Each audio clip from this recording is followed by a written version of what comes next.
Coming up on This Week in Trek, we've hit the road while we talk about the original series, both its beginning and its swan song. All this and more on TWIT.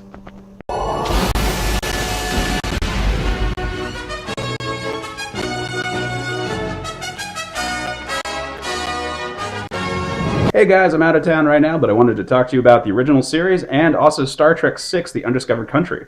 I had a chance to watch the first season of the original series again. I've seen most of the episodes, I realize, but there's a few I kind of didn't pay attention to.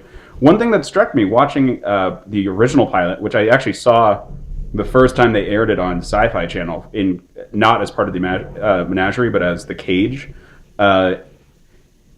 It is an interesting episode. The order that they air, at least on Netflix and the DVDs, I'm not sure if this was the broadcast order, means that the first 4 episodes are about the Enterprise encountering people with psychic powers, which I found really weird.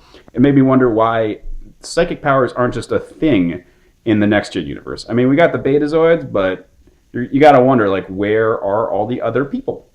Where are the Gary Mitchells who have giant psychic abilities? And apparently a lot of them can have that, which you got to wonder what kind of game changers out there.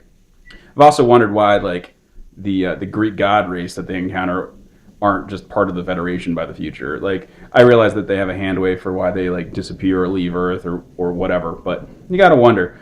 Like, they encounter all these crazy things there, and a lot of them are like, oh, we can make you see whatever you want. And why is that not just, like, a group that's been brought into the Federation by this point, by the future? So you gotta wonder about implications. Well, what have you. The first season's great. I love it.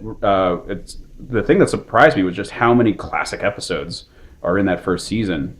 Some really great ones, like Balance of Terror, I think, is one of my favorite episodes of all time. But really, everything. Rewatching the Menagerie, which, you know, like I said, I saw The Cage when it first aired, and I don't think I've ever really... Like, I've seen the Menagerie, but I've never really back-to-back watched The Cage versus the Menagerie so often. Menagerie is a great episode. I forgot how good it looks. It actually makes The Cage better. Which is sad, but it's cool. Weird part watching it, though. So Netflix and the DVDs are the special features, but they didn't do a special edition of The Cage, but they did one for the Menagerie. So the special effects are so much better watching the Menagerie than The Cage. Other weird thing is, I think they cut this in the Menagerie, but one of the weirdest shots I've ever seen happens in The Cage, where the first time they go to warp, they're like, go time factor 7.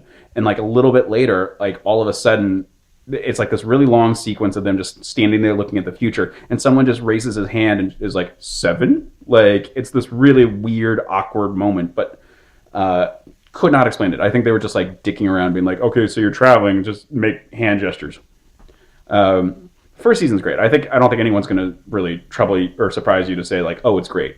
It's surprisingly adult. I don't remember, the same way I said for the animated series, like, there are some risque moments, there's some attractive women, and it's a fun romp.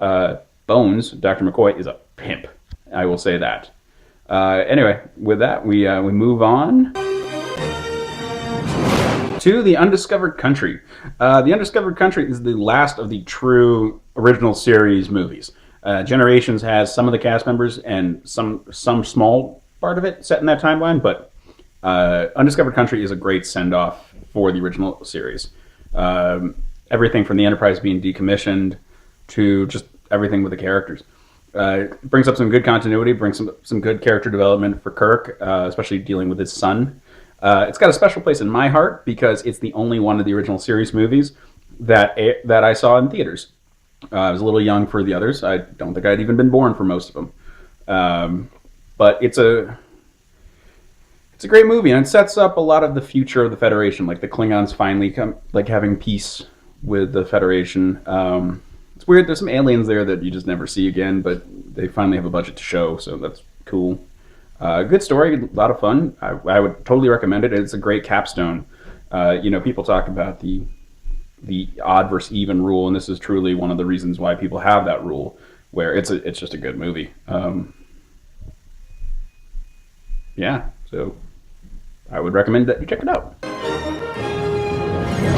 Lastly, I don't really have that much to talk about in the outside world of Trek today. It's a like I said, I've been traveling. We had the Captain Worf bit. I really wanted to talk at some point about the production process for fan films. Unfortunately, I'm just traveling around. I don't really have that much time to do so. So hopefully I'll do that next week. We've also got more fan sites and so forth to check out. So I highly recommend that you know, if you're watching this video, you've probably seen other Star Trek videos at this point. But again, I'm going to mention, so I worked with Starship Farragut and Star Trek New Voyages, which has been relabeled Phase 2. And I hope to really get into the production process for those two sometime soon. But in the meantime, I hope you guys have a good week, and I will see you next time.